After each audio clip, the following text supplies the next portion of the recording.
In today's video, I'm going to teach you how to create a table of contents in Power BI reports. Start by opening Power BI Desktop on your computer and loading the report you want to organize. Before we build anything, take a moment to plan your report pages. Make a quick list of every page in your report and the exact names you want to show to viewers.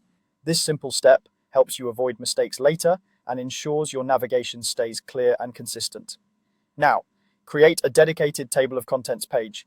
Add a new page by clicking the plus icon at the bottom of the window and make sure this page sits at the beginning of your report. Rename it to Table of Contents so users immediately know what it is. This will act like a home page that guides people to the right sections. Next, add buttons for each report page.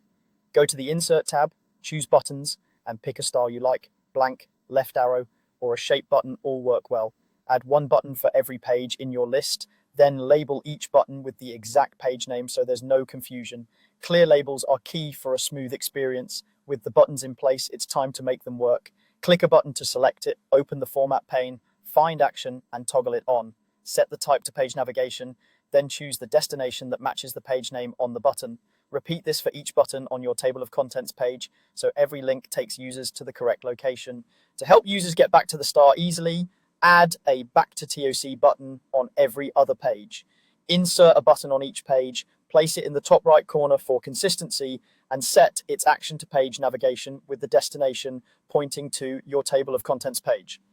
Keeping this button in the same place on all pages makes your report feel professional and easy to navigate. Finally, test your navigation. In Power BI Desktop, hold the Control key and click your buttons to try them out. This lets you verify that each one goes to the right destination. If a button isn't working as expected, check the action settings and confirm the destination page is correctly selected. That's it. You've built a clean, user-friendly table of contents that helps viewers find what they need quickly. Thanks for watching.